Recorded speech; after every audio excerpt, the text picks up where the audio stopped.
Antes de mais, muito obrigado por estarem aqui, terem vindo aqui assistir a esta sessão.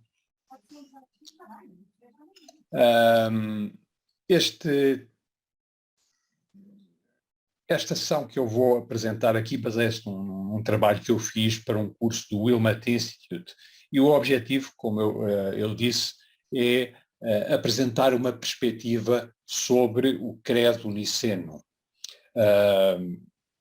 Os barrais de origem cristã certamente já ouviram falar do credo, os cristãos obviamente que ouviram falar e conhecem o credo, costumam recitá-lo regularmente na Eucaristia,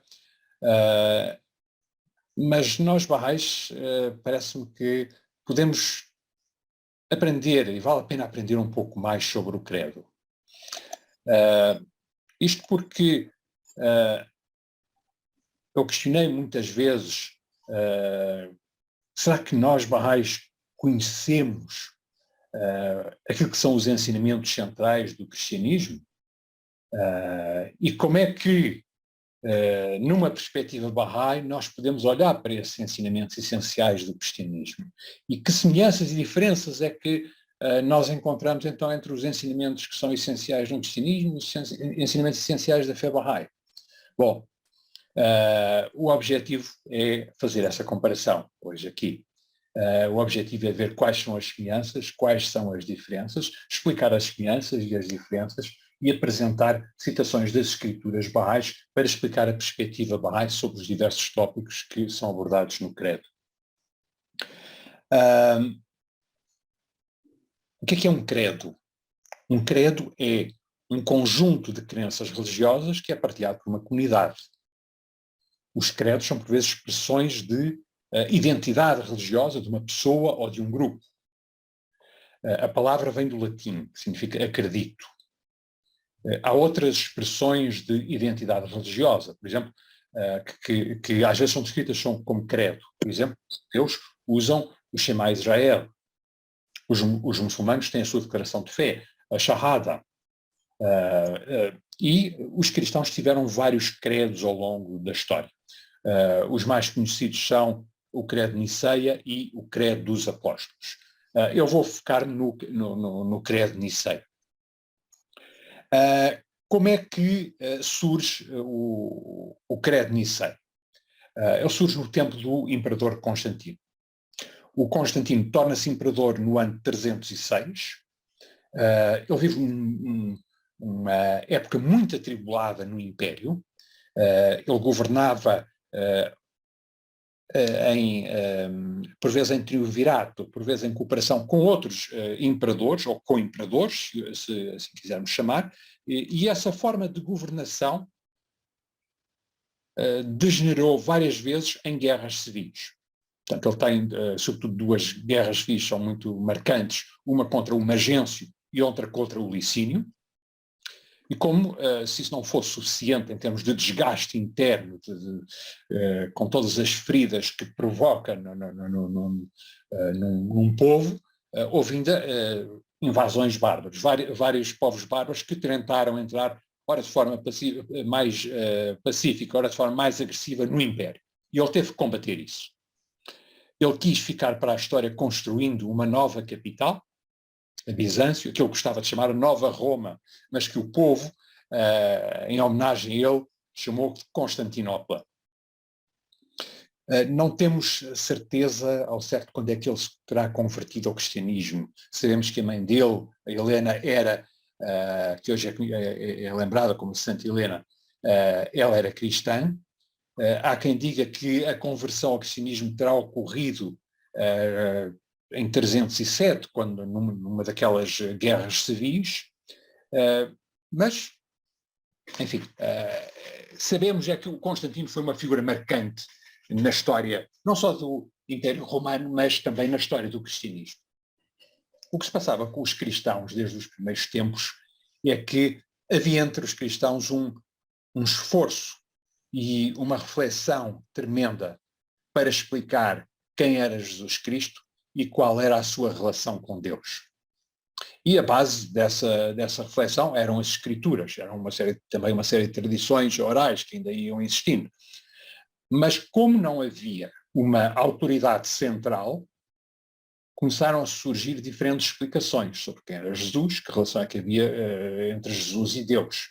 E criaram-se várias fações dentro do cristianismo. Aquilo que o Ert Bartman chama, surgiram vários cristianismos nas primeiras décadas, nos primeiros 3 séculos.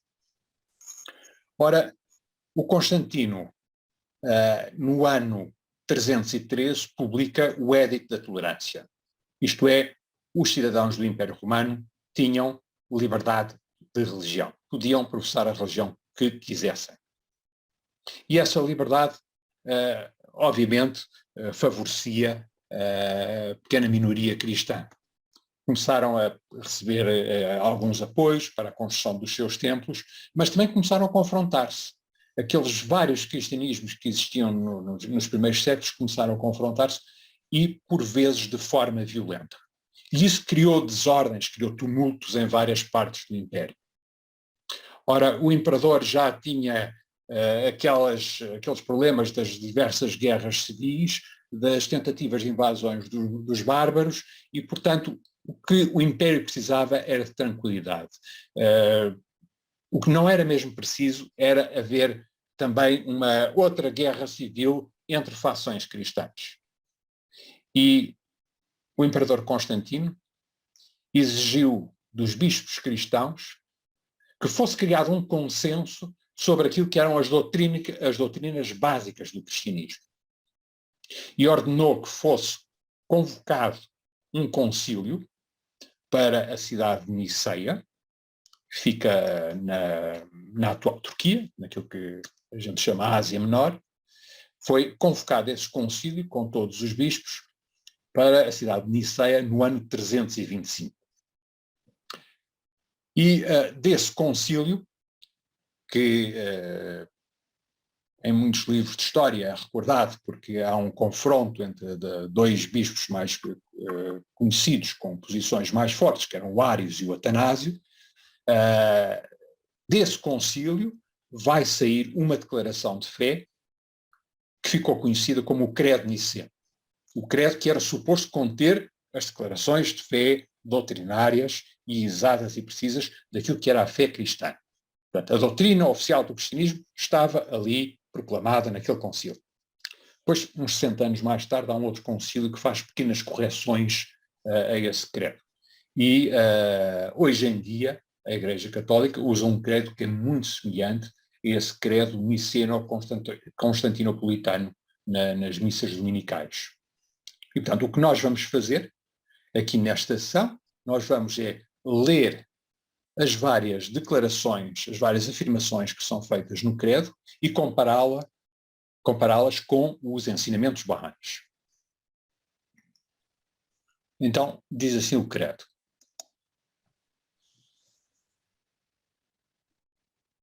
Creio em um só Deus, Pai Todo-Poderoso, Criador do céu e da terra, de todas as coisas visíveis e invisíveis.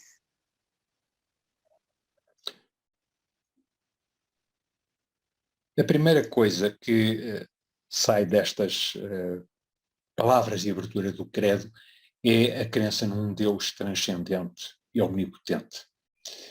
E curiosamente temos aqui o primeiro ponto de contacto, de semelhança com a fé Bahá'í. Aqui as escrituras Bahá'ís também referem Deus como Criador da terra e do céu. E basta abrir qualquer livro de orações, qualquer texto das escrituras para ver como são referidos múltiplos títulos de Deus. Títulos como o omnisciente, o Criador, o omnipresente, o omnisciente, a suprema sabedoria. E, portanto, nós podemos dizer logo destas palavras de abertura do credo que os Bahá'ís e os cristãos partilham uma crença comum num Deus transcendente e incognoscível. A fé Bahá'í também afirma que Deus é o Criador, mas que não existe uma ligação direta entre Deus e a criação. Que essa ligação pode ser feita através dos mensageiros de Deus, porque eles refletem a vontade e a palavra de Deus para a humanidade. Os cristãos acreditam que Deus se foi revelando ao longo do tempo. Foi-se revelando através de Abraão, depois de Moisés e depois com Jesus. É só como se houvesse ali uma evolução na revelação divina. Nós, Bahá'ís, acreditamos algo um pouco mais amplo. Nós acreditamos que a revelação divina não está confinada no tempo, nem a uma determinada área geográfica, nem a determinados povos. Nós acreditamos que a revelação divina é algo que existe enquanto existir a humanidade. Ela não terminou com Jesus Cristo, nem com Maomé, nem terminou com Bahá'u'lláh, que é o fundador da fé Bahá'í. Ela existirá enquanto existir a humanidade. E os manifestantes surgem com ensinamentos adequados à capacidade, à maturidade e às necessidades de diferentes povos em diferentes momentos da sua existência. Vamos ver agora o que é que dizem alguns certos das escrituras Bahá'ís sobre esta primeira declaração do credo. A crença num Deus transcendente. Diz Bahá'u'lláh no livro da certeza: para todo o coração perspicaz e iluminado, é evidente que Deus, a essência cognoscível, o ser divino, está imensamente exaltado acima de todos os atributos humanos. Longe esteja da sua glória que a língua humana celebre adequadamente o seu louvor, ou que o coração humano compreenda o seu insondável mistério. Portanto, aqui temos a forma como Bahá'u'lláh se refere à transcendência de Deus, algo que nos ultrapassa, que está completamente para lá da nossa compreensão. Depois, Deus também é referido como Criador. Numa oração revelada pelo Bab, ele diz o seguinte: diz, Deus em verdade é o Criador de todas as coisas. Ele sustenta na plenitude quem quer que ele deseje. Ele é o Criador, a fonte de todos os seres, o moldador, o omnipotente, o autor, o sapientíssimo. Ele é o portador dos mais excelsos títulos por todos os céus e a terra, e tudo o que está entre eles. Todos cumprem o seu mandamento, e todos os habitantes da terra e do céu celebram o seu louvor, e a ele regressarão. Esta é uma descrição de Deus enquanto Criador que me parece particularmente intensa e profunda, e achei que a devia referir aqui a propósito destas palavras de abertura do credo. E depois, um outro texto de Bahá'u'lláh diz-nos o seguinte, referindo a relação entre Deus e a criação. Portanto, o credo diz Deus, Criador dos céus e da terra. Okay? Tudo que Deus criou, não é? Bahá'u'lláh escreve o seguinte: o Deus único e verdadeiro sempre existiu eternamente e sempre existirá eternamente. De igual modo, na sua criação não teve princípio nem terá fim. Tudo o que é criado, porém, é precedido por uma causa. Este facto em si estabelece para lá da sombra de dúvida a unidade do Criador. Aqui temos uma alusão a um conceito da causa sem causador. Um conceito infinito, um conceito de primeira causa. Bom, e o credo prossegue com as seguintes palavras: creio em um só Senhor, Jesus Cristo, Filho unigênito de Deus, nascido do Pai antes de todos os séculos.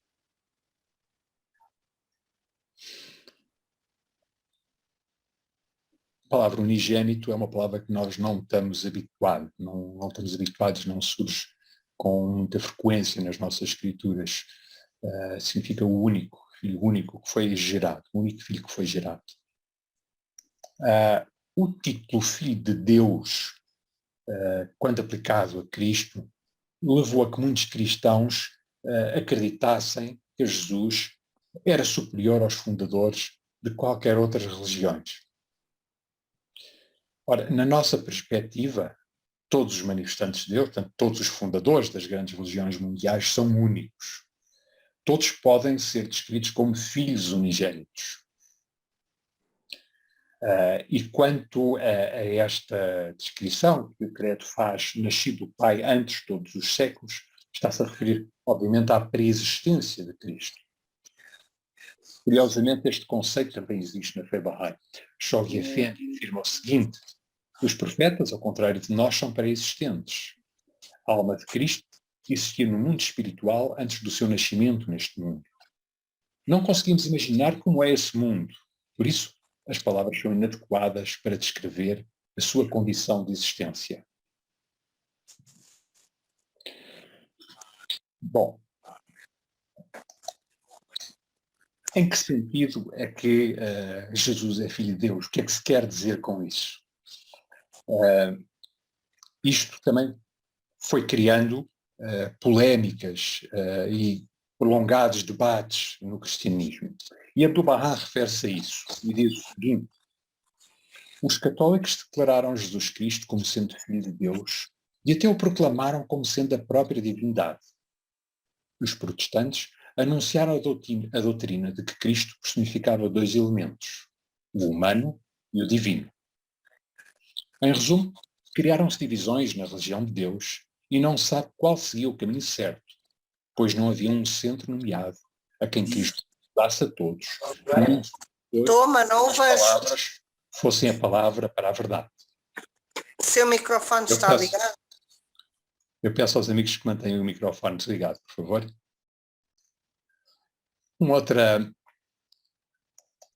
Outras palavras de Abdu'l-Bahá que nos ajudam a perceber a resposta à pergunta em que sentido Jesus é filho de Deus. Abdu'l-Bahá diz-nos o seguinte: esta paternidade e filiação são alegóricas e simbólicas. A realidade messiânica é como um espelho, através do qual o sol da divindade se torna resplandecente. Se o espelho afirmar a luz está em mim, será sincero na sua afirmação. Por isso, Jesus foi verdadeiro quando afirmou: o Pai está em mim. Esta analogia do espelho que reflete a luz do sol, comparada aos manifestantes que refletem os ensinamentos e a vontade de Deus, eu considero particularmente forte. Nós temos aí essa fotografia de um espelho, de um painel com espelhos que reflete o sol. Nós podemos dizer de forma alegórica que o sol está no espelho, porque vemos o sol no espelho. Mas a verdade é que a essência do sol não está dentro do espelho. Nem tampouco existem dois sóis. Existe um único sol que se reflete no espelho. E continuamos com as palavras do credo. Deus de Deus, luz da luz, Deus verdadeiro de Deus verdadeiro, gerado, não criado, consubstancial ao Pai. Nesta afirmação, nós começamos a encontrar algumas diferenças entre a fé Bahá'í e o cristianismo. E diferenças que eu acho que já são significativas. Nós, Bahá'ís, afirmamos que os manifestantes de Deus são uma emanação de Deus. Portanto, os mensageiros de Deus, como Abraão, Jesus, Moisés, Muhammad, Allah, são uma emanação de Deus. Mas isso não significa que sejam feitos da mesma substância. Isto é, não são consubstanciais, não partilham a mesma substância que Deus. Deus partilha a sua vontade através dos manifestantes, mas isso não significa que partilhe a sua essência. É como o sol. O sol partilha a sua luz. Deus também partilha a sua vontade através dos manifestantes.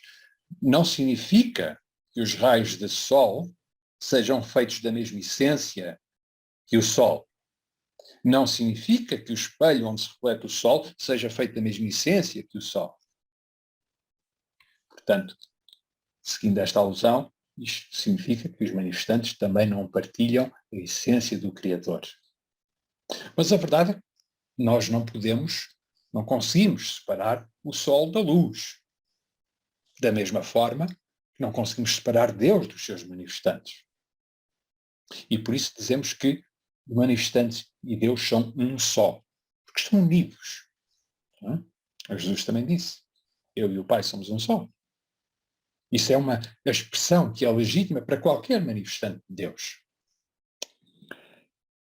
Vamos ver o que dizem as escrituras Bahá'ís sobre este assunto. Abdu'l-Bahá, no livro Respostas a Algumas Perguntas, diz o seguinte: a realidade divina está santificada acima da unicidade, quanto mais acima da pluralidade. Se a realidade divina se rebaixasse em condições e níveis, isso seria equivalente a uma deficiência, contrária à perfeição e absolutamente impossível. Sempre esteve e sempre estará nos mais sublimes cumes da santidade e da pureza. Deus é pura perfeição e a criação é a imperfeição absoluta. Se Deus se rebaixasse em níveis de existência, isso seria a maior das imperfeições. Em vez disso, a sua manifestação, o seu alvorecer, o seu esplendor são como o aparecimento do sol num espelho limpo, brilhante e polido. Isto é, aquilo que é infinito nunca se pode tornar finito. O que é infinito nós não conseguimos abranger, isso é por definição. O que é infinito é o que nos ultrapassa. Portanto, se o infinito se tornasse finito, ele deixaria de ser infinito. Portanto, há aqui assim uma distinção clara. Para nós, Deus é uno. Um outro texto também de Abdu'l-Bahá, e no mesmo livro, Respostas a Algumas Perguntas, Abdu'l-Bahá descreve a relação entre Deus e Jesus. E ele diz o seguinte: a realidade de Cristo era um espelho limpo onde o sol da verdade, isto é, a essência divina, apareceu e brilhou com infinitas perfeições e atributos. Não é que o sol, que é a essência da divindade, alguma vez se tenha dividido ou multiplicado, pois permanece uno, mas tornou-se manifesto no espelho. É por isso que Cristo disse: o Pai está no Filho, significando que esse sol se manifesta e está visível neste espelho.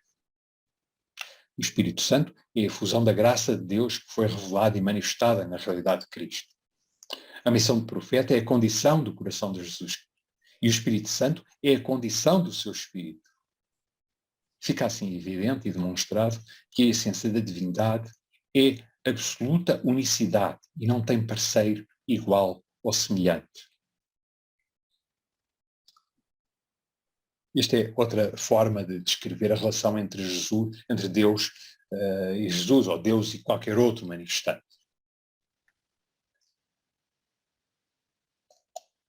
Ainda sobre estas definições sobre a identidade de Jesus, Abdu'l-Bahá escreve num outro texto: os nestorianos afirmavam que Cristo era um mero escravo, um homem como os outros, mas que Deus tinha colocado o seu espírito nele.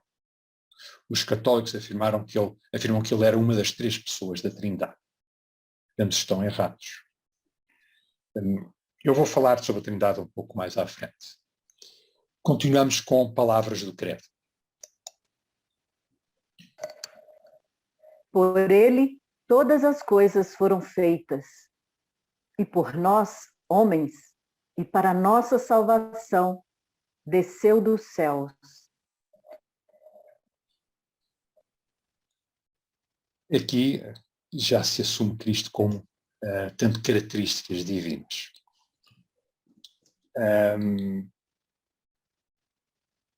Segundo os ensinamentos cristãos, a vida terrena pode ter dois destinos: é a salvação ou a condenação.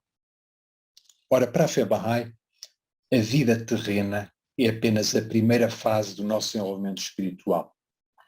E para nós, a salvação é entendido como o progresso nas nossas vidas espirituais. Para nós Bahá'ís, salvação não tem nada a ver com coisas como pecado original ou com proteção contra forças do mal. Não. Nós acreditamos que todos os manifestantes de Deus têm a mesma origem divina. E todos eles descem do céu para a nossa salvação. Que todos eles têm mensagens que são portas para a nossa salvação, porque apresentam guias para o nosso desenvolvimento espiritual e para o melhoramento da sociedade.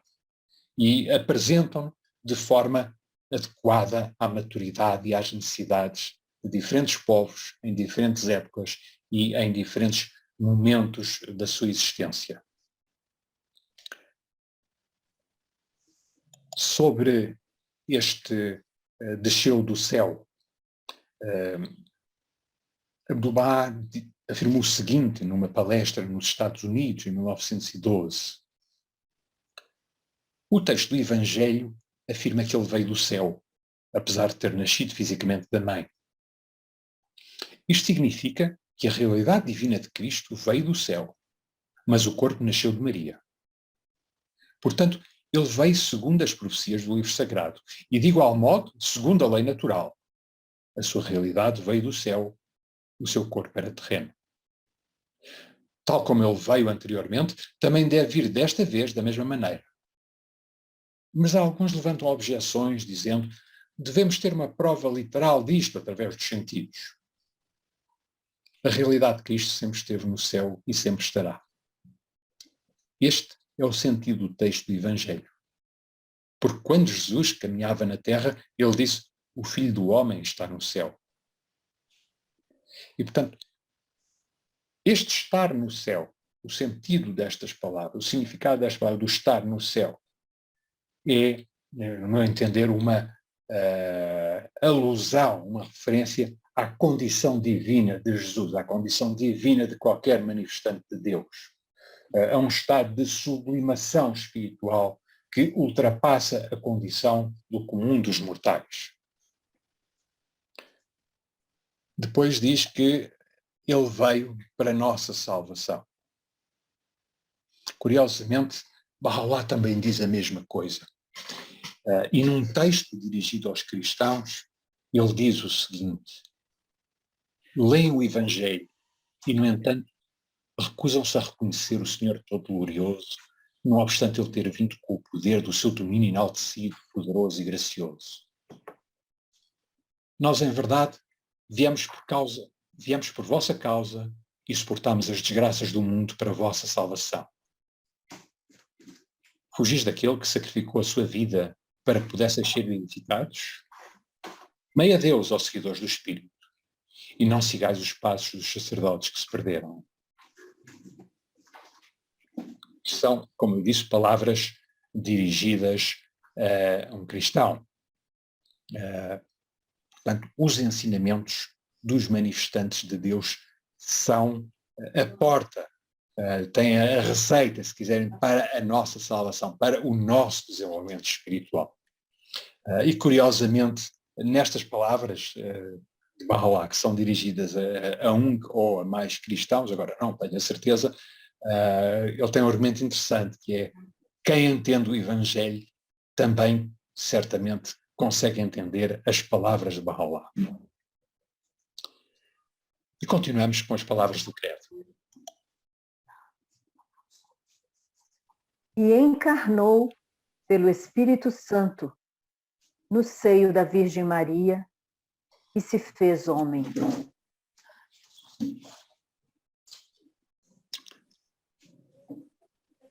Esta imagem que aí está, um quadro chamado A Virgem à Oração, de um pintor italiano do século XVII, Sassoferrato. Acho que é uma imagem lindíssima.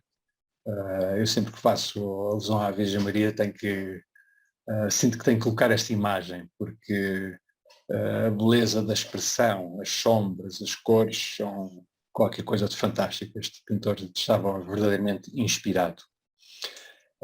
O que é curioso nestas palavras do credo é que elas refletem a importância dos cultos marianos, ou do marianismo, se quisermos chamar assim, ou dizendo de outra forma, a importância que muitos cristãos já atribuíam à Virgem Maria no início do século IV. Agora, O que é curioso é que existem mais referências à Virgem Maria nas escrituras bahá'ís do que na Bíblia. Facto que, a meu entender, só por si, deveria despertar a curiosidade dos cristãos. Os nossos ensinamentos bahá'ís, confirmam o nascimento virginal de Cristo, mas não dá grande importância a esse facto. No Livro da Certeza e noutras epístolas, Baha'u'lláh confirma o conceito cristão de concepção virginal. No livro Respostas a algumas perguntas, Abdu'l-Bahá explica que Cristo veio à existência através do Espírito de Deus. Mas a fé Bahá'í também afirma que Cristo teve irmãos e irmãs que foram concebidos e nasceram de forma natural. Isto não é totalmente desfasado do texto bíblico, pois no texto bíblico também há referências aos irmãos de Cristo, aos irmãos que não acreditavam no próprio Cristo. Sabemos que o São Tiago, que liderou a Igreja de Jerusalém, era referido como o irmão do Senhor, entendendo vários teólogos e intérpretes dos textos sagrados que ele seria um dos irmãos de Cristo. Vamos ver algumas das referências que existem nas escrituras bahá'ís à Virgem Maria. Uma das mais conhecidas do Livro da Certeza, Baha'u'lláh refere a angústia da Virgem Maria ao saber que estava grávida. E ele diz o seguinte: de igual modo, deves refletir sobre o estado e a condição de Maria. Tão profunda foi a perplexidade desse belíssimo semblante, tão penosa foi a sua situação, que ela lamentava amargamente ter nascido. Disto dá testemunho o texto do sagrado versículo, onde se menciona que Maria, depois do nascimento de Jesus, chorou a sua situação e gritou: oxalá eu tivesse morrido antes disto e tivesse sido esquecida, completamente esquecida. Reflete. Que resposta poderia Maria ter dado às pessoas ao seu redor?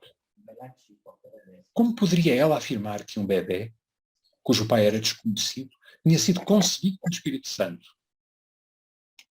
Por isso, Maria, aquele semblante velado e imortal, pegou na sua criança e regressou ao seu lar. E numa palestra em Paris, Abdu'l-Bahá refere a importância de Maria ao citar o Alcorão. Ele diz o seguinte: no Alcorão, lemos que Muhammad falou aos seus seguidores dizendo: por que não acreditais em Cristo e no Evangelho? Por que não aceitais Moisés e os profetas? Pois certamente a Bíblia é o livro de Deus. Na verdade, Moisés foi um profeta sublime e Jesus estava pleno do Espírito Santo. Ele veio ao mundo através do poder de Deus, nascido do Espírito Santo e da abençoada Virgem Maria. Maria, a sua mãe, foi uma santa do céu. Ela passava os seus dias no templo em oração e o alimento era-lhe enviado do alto. O seu pai, Zacarias, aproximou-se dela e perguntou-lhe de onde vinha o alimento. E Maria respondeu: do alto. Deus certamente fez Maria para ser exaltada acima de todas as mulheres. E, portanto, o que nós vemos aqui é que Maria é uma personagem heroica, como existem muitas outras personagens heroicas nas grandes religiões mundiais. E nós Bahá'ís reconhecemos esse egoísmo, essa exaltação espiritual e reverência com que é tida. Mas nós não temos cultos marianos na fé Bahá'í. Nós não temos, nós não rezamos à Virgem Maria, certo? Nós rezamos a Deus. Há uma atitude de respeito, mas não há uma atitude de adoração. E prossegue o texto do credo. Também por nós foi crucificado sob Pôncio Pilatos. Padeceu e foi sepultado. Ressuscitou ao terceiro dia, conforme as Escrituras. e subiu aos céus, onde está sentado à direita do Pai.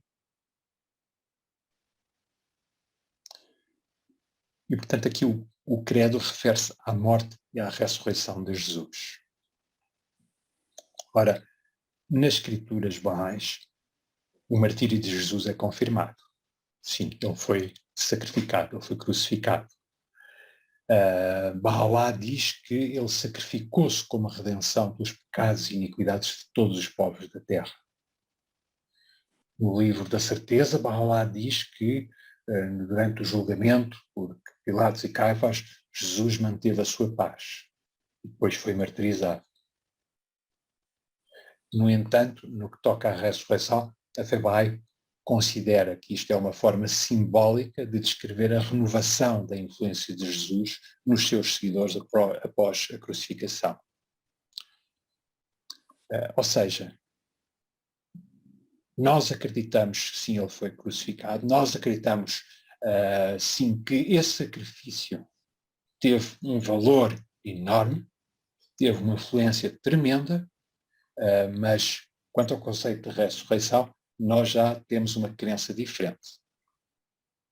Vamos ver o que é que as Escrituras dizem sobre o sacrifício de Cristo.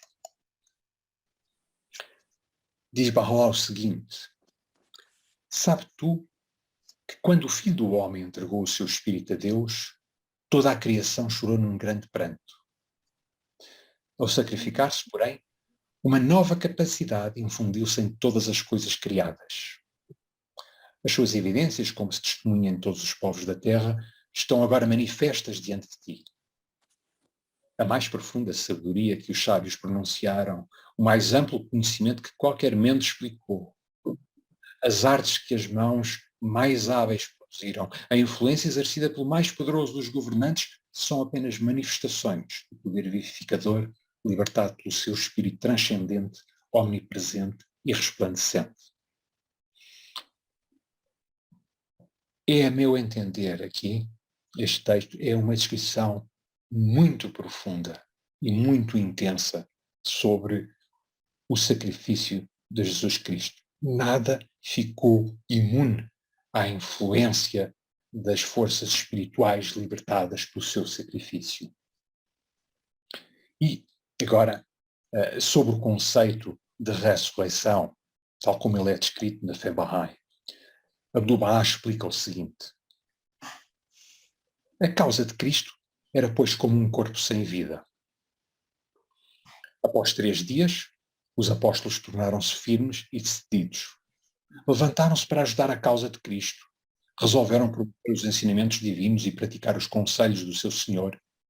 E esforçaram-se por servi-lo. Então, a realidade de Cristo tornou-se resplandecente. A sua graça brilhou. A sua religião encontrou uma nova vida. E os seus ensinamentos e conselhos tornaram-se manifestos e visíveis. Por outras palavras, a causa de Cristo, que era como um corpo sem vida, despertou para a vida e ficou rodeada pela graça do Espírito Santo. Isto é uma forma, uma explicação lógica apresentada por Abdu'l-Bahá, mas palavras ainda que tornam o conceito Bahá'í ainda mais explícito. É uma explicação dada pelo guardião da fé Bahá'í, que diz o seguinte a propósito da ressurreição corpórea: não acreditamos que tenha havido uma ressurreição corpórea após a crucificação de Cristo, mas que houve um momento após a sua ascensão, quando os discípulos perceberam a sua verdadeira grandeza e compreenderam que ele era eterno no seu ser. Isto foi descrito simbolicamente no Novo Testamento e tem sido mal compreendido. A sua refeição com os discípulos após a ressurreição é a mesma coisa. É um ato de partilha espiritual. Bom, e continuamos com o texto do credo. De novo há de vir em sua glória, para julgar os vivos e os mortos, e o seu reino não terá fim.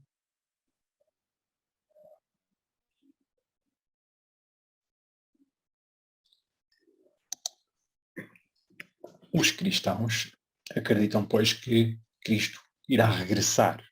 E isso é uma crença que se fundamenta em várias frases, em várias afirmações que existem na Bíblia. A questão é em que sentido é que se processaria esse regresso? Tal como há pouco questionei em que sentido é que Jesus é filho de Deus, também questiono em que sentido é que ele iria regressar.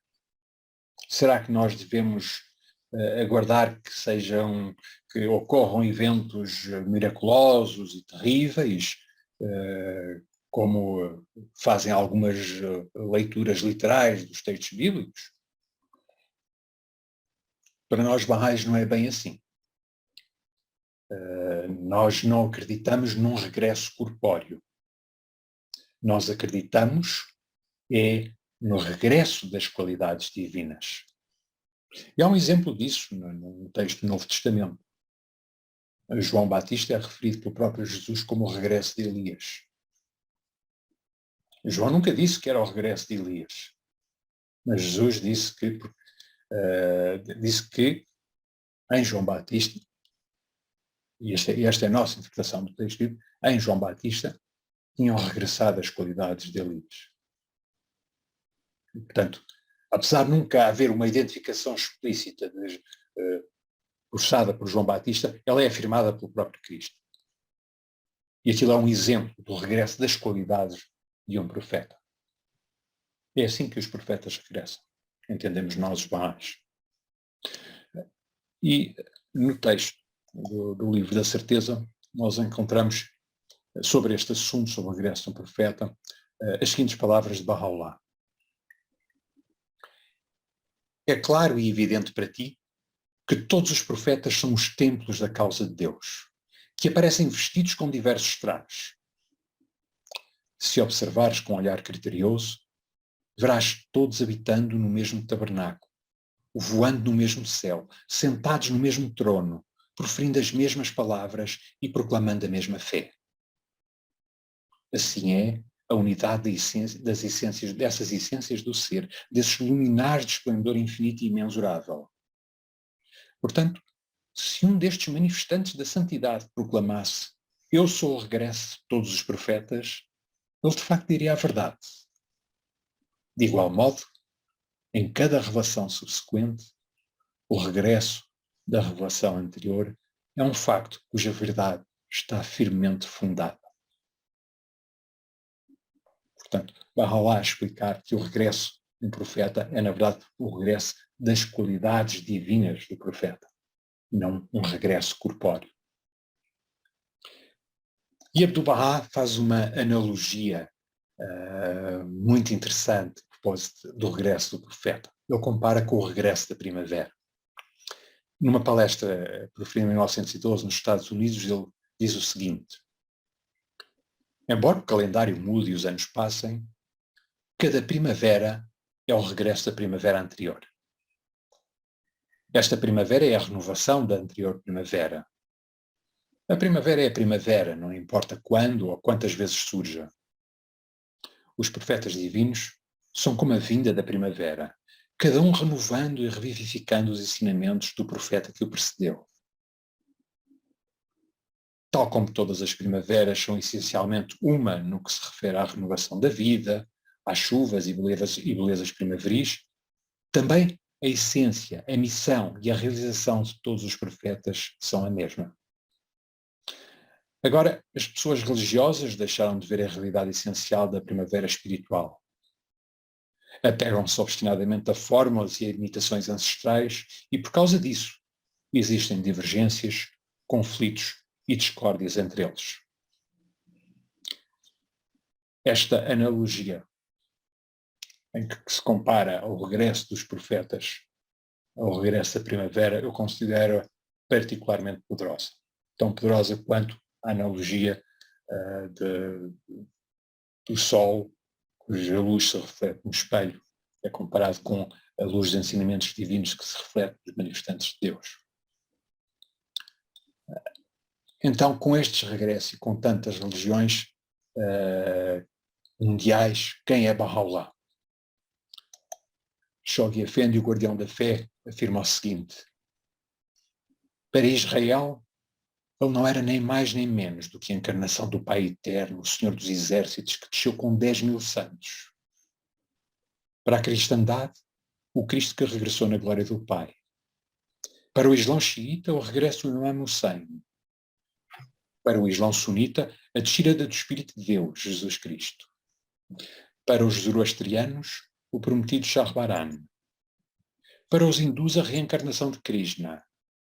Para os budistas, o quinto Buda. Portanto, Baha'u'lláh não é apenas o regresso de Cristo. Ele representa o aparecimento do prometido de todas as religiões mundiais. E voltamos ao texto do credo.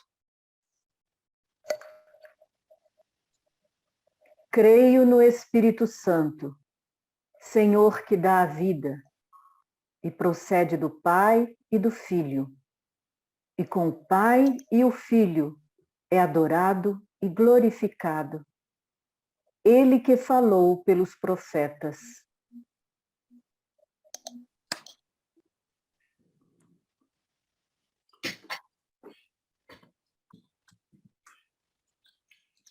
Bom, aqui começa-se a falar do Espírito Santo.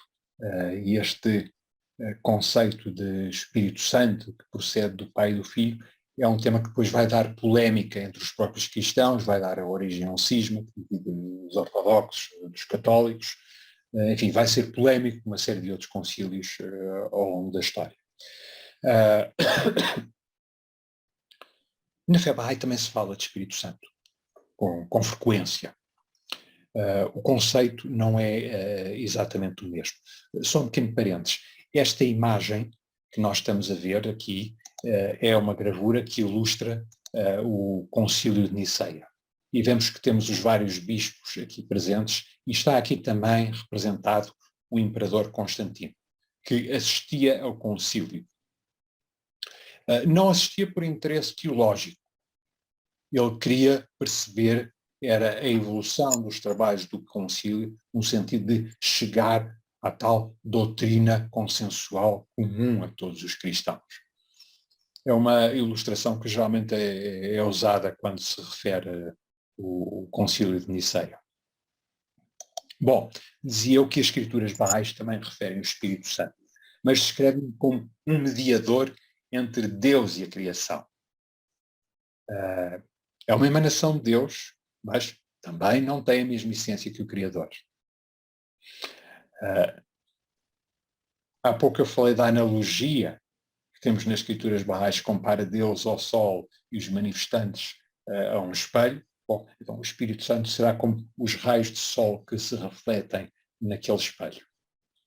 Os manifestantes são os tais espelhos limpos, imaculados, que refletem esses raios de sol para o mundo da humanidade.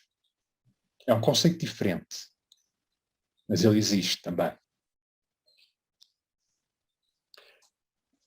Vamos ver o que é que dizem os textos das escrituras bahá'ís sobre o tema do Espírito Santo.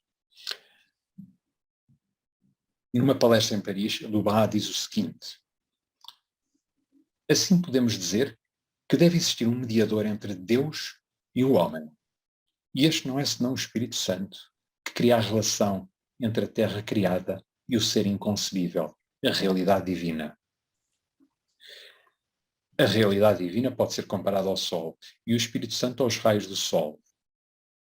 Tal como os raios do Sol trazem luz e o calor do Sol para a Terra, dando vida a todas as coisas criadas, também os manifestantes trazem o poder do Espírito Santo, do Sol divino da realidade, para dar luz e vida às almas dos homens. E, portanto, aqui o Espírito Santo aparece-nos descrito como uma força espiritual que vivifica a humanidade e que anima os manifestantes de Deus.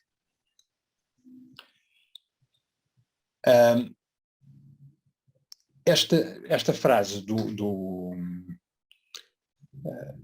credo, vou só voltar um pouquinho para trás para recordar, que diz: creio no Espírito Santo, o Senhor que dá a vida, procede do Pai e do Filho, e com o Pai e o Filho é adorado e glorificado. portanto, precede o Pai e do Filho, isto significando que também faz parte da divindade. A sua essência, na perspectiva cristã, também é divina. Isto é, nós estamos aqui com um conceito de um Deus trinitário. Eu lembro para os amigos que não estão familiarizados com as doutrinas cristãs, que no cristianismo acredita-se que Deus é uno e trino. É um só, mas manifesta-se em três pessoas. Pai, Filho e Espírito Santo. Para a fé Bahá'í, não. Deus é uno. E uno. Nesse aspecto, o conceito de Deus está mais próximo daquilo que ensinam os muçulmanos e ensinam os judeus. Sobre esta questão da Trindade, Abdu'l-Bahá abordou-a várias vezes, e numa das ocasiões ele diz o seguinte: a questão da Trindade, estamos a falar do tal conceito de Deus ser uno, mas manifestar-se em três pessoas, com a mesma essência. Portanto, Pai, Filho e Espírito Santo partilham a mesma essência. Abdu'l-Bahá diz o seguinte: a questão da Trindade, desde o tempo de sua santidade de Cristo até hoje, é a crença dos cristãos. E até os dias de hoje, todos os sábios entre eles estão perplexos e confusos. Todos confessaram que a questão está para lá do alcance da razão, pois 3 não é igual a 1, nem 1 é igual a 3. É impossível unir estes. Ou é 1, ou é 3. Ou seja, o que Abdu'l-Bahá nos diz aqui é que o conceito de Trindade não tem lógica. Não há uma lógica racional por trás disso. E, frequentemente, vários cristãos, já tive alguns diálogos desses, dizem que isso é um conceito que transcende o nosso entendimento. Certo? Mas é um conceito que foi criado no Concílio de Niceia. Não é algo que esteja escrito de forma clara e explícita no texto bíblico. Isto é fruto de uma reflexão teológica, enfim, que nós entendemos que não foi pelo caminho mais correto, e chegou a algo que é contrário à razão. Num outro texto, Abdu'l-Bahá refere um episódio de João Crisóstomo, e eu ia colocar aqui esta história porque eu já ouvi vários amigos meus, inclusive o meu pai, contar-me esta história de João Crisóstomo. Diz-se que uma vez João Crisóstomo caminhava ao longo da praia, pensando na questão da Trindade e tentando reconciliá-la com a razão finita. A sua atenção fixou-se num menino que, junto ao mar, punha água num copo. Aproximou-se dele e disse: "Meu filho, o que estás a fazer?" "Estou a tentar pôr o mar dentro deste copo", foi a resposta. E disse João: "És tão tolo a tentar fazer o impossível." A criança respondeu: "O teu trabalho é mais estranho que o meu, pois esforças-te por colocar o conceito da Trindade ao alcance da inteligência humana." Esta é uma história que pode ser encarada de duas maneiras. E os meus amigos cristãos e o meu pai sempre me contaram esta história para explicar que o conceito de Trindade é uma verdade misteriosa que nós nunca conseguimos perceber completamente. Parece-me que Abdu'l-Bahá faz referência à história com outro sentido. Ele faz referência à história para nos mostrar que o conceito de Trindade é uma contradição impossível e vai contra a lógica.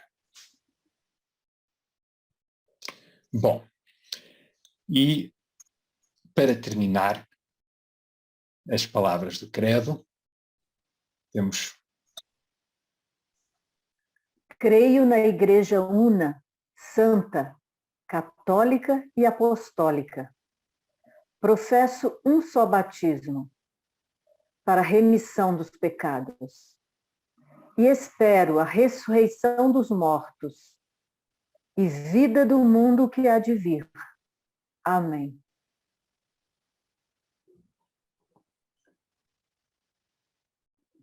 Estas últimas frases apresentam-nos várias doutrinas. Nós, Bahá'ís, não pertencemos a qualquer igreja e, portanto, nós não seguimos os rituais ou as crenças específicas de qualquer igreja. Portanto, aqui assim vamos encontrar uma série de diferenças entre a fé Bahá'í e o cristianismo. Nós não temos, por exemplo, a prática ritual da confissão dos pecados ou pedidos de absolvição, mas somos livres, enquanto Bahá'ís, para reconhecer os nossos erros, para reconhecer as nossas falhas, para reconhecer que ofendemos alguém ou cometemos alguma transgressão. E podemos fazer isso de forma espontânea. Ninguém é coagido ou obrigado a fazer isso. Nem há momento para fazer isso. Tampouco temos rituais de batismo ou de iniciação.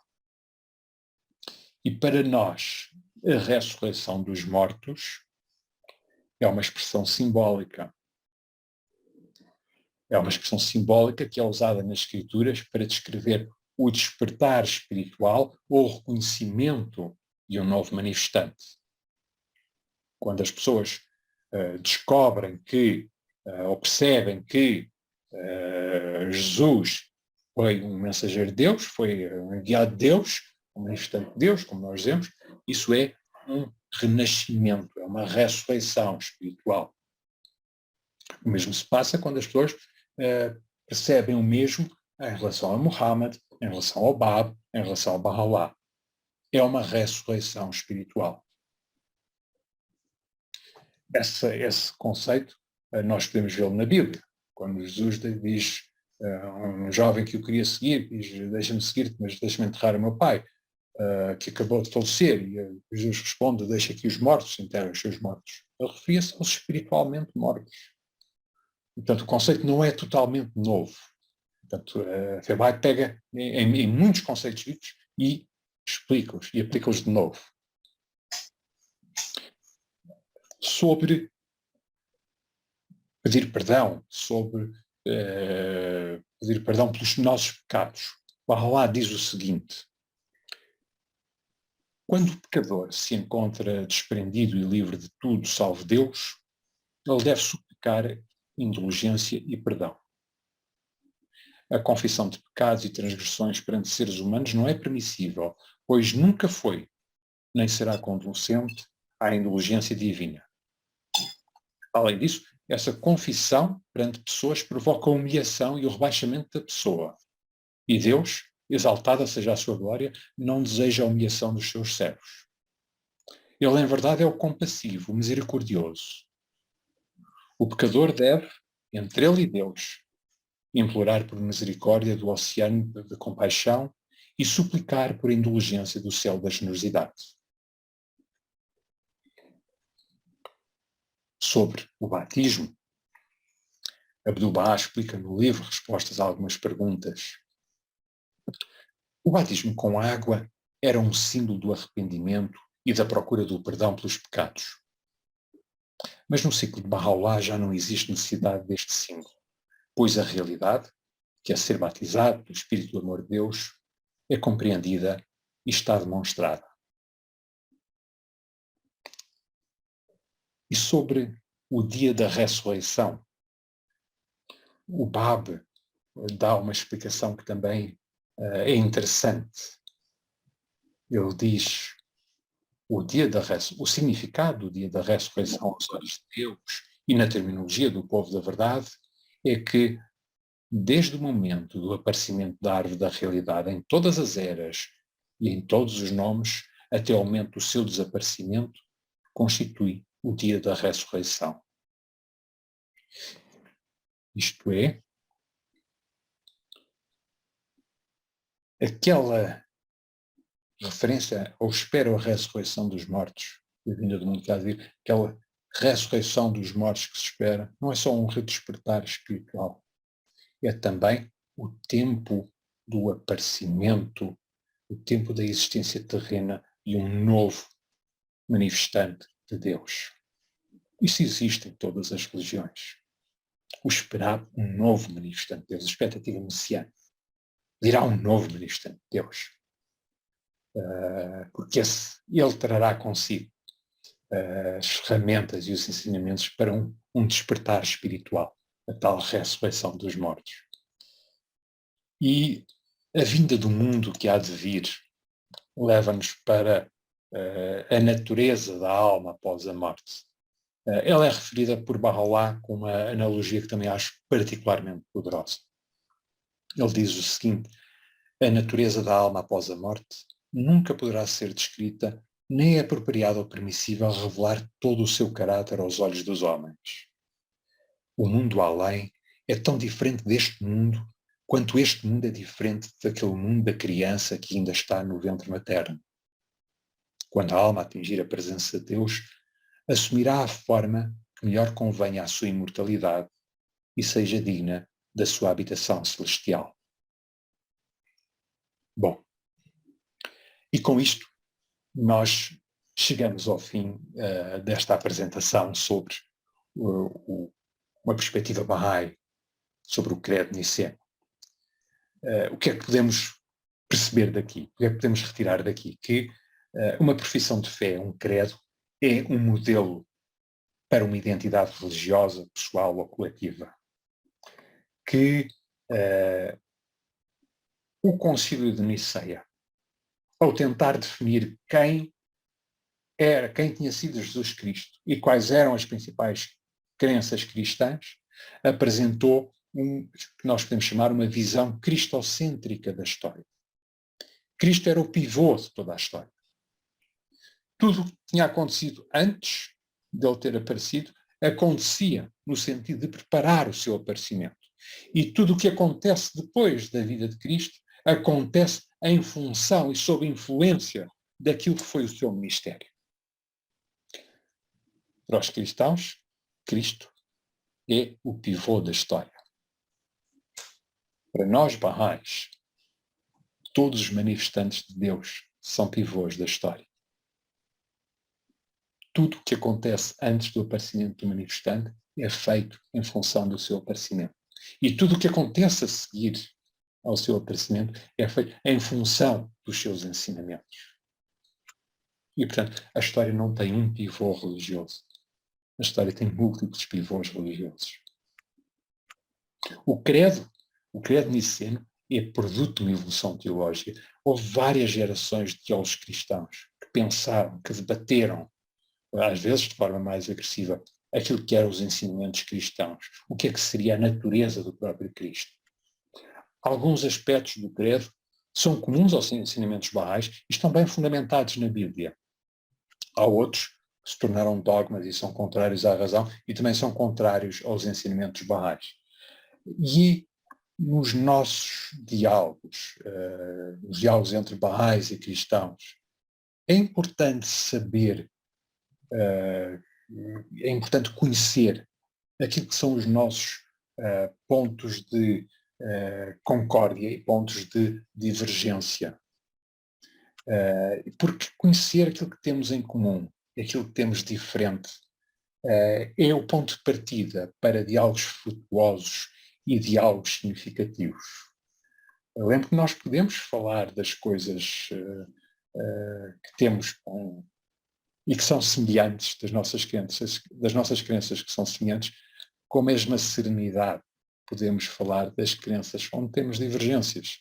Nós não temos que nos zangar porque temos divergências. Não, pronto, temos perspectivas diferentes, temos visões diferentes. E há outros assuntos em que temos visões comuns. Sim, mas vamos dialogar com isso e vamos entender isso. Só para terminar, alguns agradecimentos às pessoas que me ajudaram a elaborar este trabalho. Elaine Borovica foi uma das mentoras que trabalha no Wilmette Institute, foi uma pessoa que me deu várias sugestões e fez vários comentários para este trabalho. O Ted Brownson também, o Robert Stockman, que é diretor do Wilmette Institute, e aqui a Janete Argenton, que fez a revisão do texto em português desta apresentação. Este documento que eu depois posso partilhar convosco tem uma série de bibliografia e uma série de links que, enfim, para quem quiser aprofundar mais o assunto.